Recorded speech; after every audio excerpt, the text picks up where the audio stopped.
पढ़ लिया था टोपी, याद आई कहानी गौरैया की कि कैसे वो इंसानों के कपड़े पहनने के पे खुश होती है, उसकी भी इच्छा होती है मैं एक टोपी सिलवाऊं। फिर उसको एक रुई का फुआ मिलता है, वो दौड़ी दौड़ी कोरी के पास जाती है, उसको धुनवाती है ना, और उसका आधा हिस्सा कोरी को देती है। फिर वो बुनकर के पास जाती है, ठीक है, और बुनकर से उससे सूत बनवाती है, ठीक है ना, सूत बनवाती है।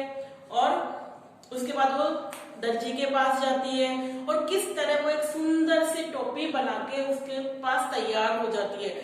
तो वो सबको उनकी मेहनत का जो भी उन्होंने मेहनत करी उसका पारिश्रमिक जरूर देती है, ठीक है। तो सब में वो आधा आधा आधा बांटती जाती है। फाइनली जब लास्ट में दर्जी से भी 2 टोपी बनवाती तो एक टोपी उसको दे देती है और एक टोपी खुद ले लेती है। तो दर्जी इस बात से खुश होकर उसकी टोपी में फूंद के भी लगा देता है 5, है ना।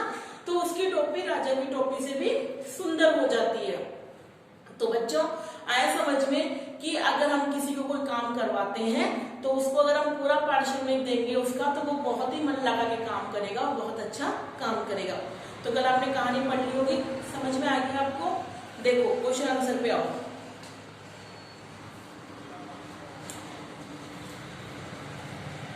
चैप्टर तो पढ़ ही लिया था आपने, शब्दार्थ कर ही लिए होंगे। देखो क्वेश्चन पहला है, गवरिया और गवरा के बीच किस बात पे बहस हो रही थी? गवरिया को अपनी इच्छा पूरी करने का अवसर कैसे मिला? गवरिया और गवरा के बीच में कपड़ों की बात को लेकर बहस हो रही थी। गवरिया अपने कपड़े से कह रहे थे कि मनुष्य जो कपड़े पहनते हैं कितने सुंदर लगते हैं, मुझे भी कपड़े पहनने हैं। तो कपड़ों की बात पर बहस हो रही थी। और गवरिया को अपनी इच्छा पूरी करने का अवसर कैसे मिला? उसे कूड़े के ढेर में रुई का पोहा मिल जाता है। उसे यानी गवरिया को कूड़े के ढेर में रुई का पोहा मिल जाता है, इससे वह अपनी इच्छा पूरी करने का अवसर उसे मिल जाता है, ठीक है। गवरिया और गवरे की बहस के तर्कों को एकत्र करें, उन्होंने संवाद के रूप में लिखो। तो आपने चैप्टर में पढ़ा गवरिया क्या बोल रही है कि भाई मनुष्य कितना सुंदर लगता है कपड़े पहनने के बाद। फिर गवरा बोलता है उनकी शारीरिक बनावट तो छुप जाती है। फिर गवरिया बोलती है कि है ना कपड़े हमें सुंदर ही नहीं देते बल्कि सर्दी गर्मी बरसात से भी बचाते हैं। फिर गवरा बोलता है कि इससे शरीर कमजोर हो जाता है। तो जो भी इनके संवादों का संवाद के रूप में आपको लिखना है गवरिया ने क्या बोला और गवरे ने क्या बोला, ठीक है। टोपी बनवाने के लिए गवरिया किस किस के पास गई? दुनिया के पास गई, जिसने क्या किया? रुई को धुना, ठीक है। फिर कोरी के पास गई जिसने सूत बनाया। फिर बुनकर के पास गई जिसने सूत से कपड़ा बनाया। और फिर दर्जी के पास गई जिसने कपड़े से टोपी बनाई। आगे 4 लोगों के पास गई थी। सबसे पहले वो दुनिया के पास गई, दुनिया ने रुई को धुना, ठीक है। उसके बाद वो कोरी के पास गई, कोरी ने उससे सूत बनाया, रुई से सुंदर सा सूत बनाया। उसके बाद बुनकर के पास गई, बुनकर ने सूत से कपड़ा बनाया।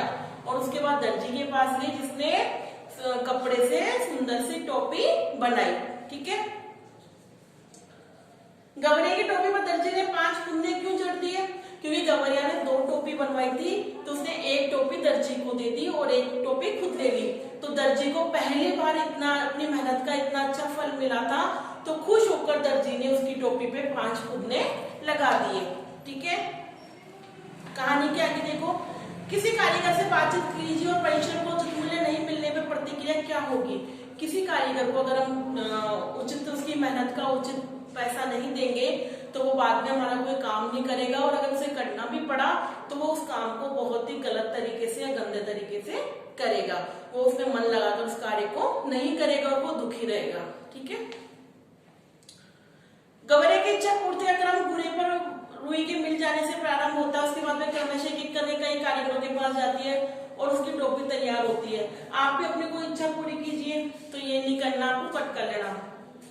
गवरिया के स्वभाव से प्रमाणित होता है कि कार्य की सफलता के लिए उत्साह आवश्यक है। सफलता के लिए उत्साह की आवश्यकता क्यों पड़ती है?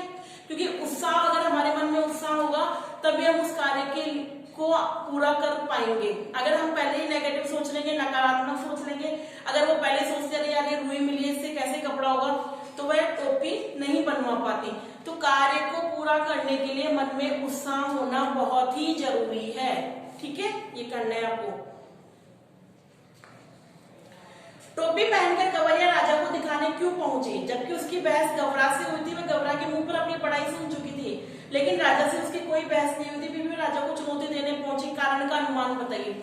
वो राजा के पास इसलिए पहुंची थी क्योंकि जब भी वो जिसके पास भी गई, चाहे वो दुनिया के पास गई हो, बुनकर के पास गई हो, कोरी के पास गई हो, दर्जी के पास गई है, सब लोग राजा का काम कर रहे थे और सब लोग परेशान थे, गुस्से में थे।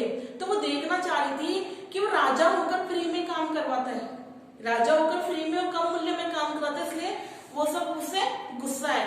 तो वो उस राजा से मिलकर ये बताना चाह रही थी कि मैंने इनकी मेहनत का पूरा पारिश्रमिक दे दिया, उसके बाद मेरी टोपी इतनी सुंदर बनी है।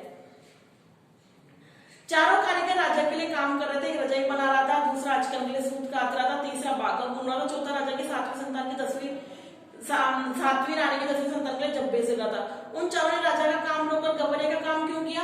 क्योंकि गवरिया ने उनको उनकी मेहनत का पारिश्रमिक दिया था, क्योंकि गवरिया ने उनको उनकी मेहनत का पारिश्रमिक दिया था, इसलिए उन्होंने राजा का काम रोककर गवरिया का किया। ठीक है, तो आपको ये सारे ही क्वेश्चन करने हैं, केवल इसमें सेकंड क्वेश्चन नहीं करना है कहानी से आगे वाले में, वरना कहानी से करना है, कहानी के आगे 2 करने हैं और अनुमान कल्पना के भी 3 करने हैं। ठीक है, अच्छा बेटा साथ के साथ इनको लर्न भी करते जाओ। अब अपना आज कोर्स कंप्लीट हो गया, बुक कंप्लीट हो गई है, अपनी पूरी बुक करवा दी है मैंने आपको। अब आपको ये लर्न भी होनी चाहिए, रिविजन में लर्न करना स्टार्ट करेंगे। ठीक है, थैंक यू।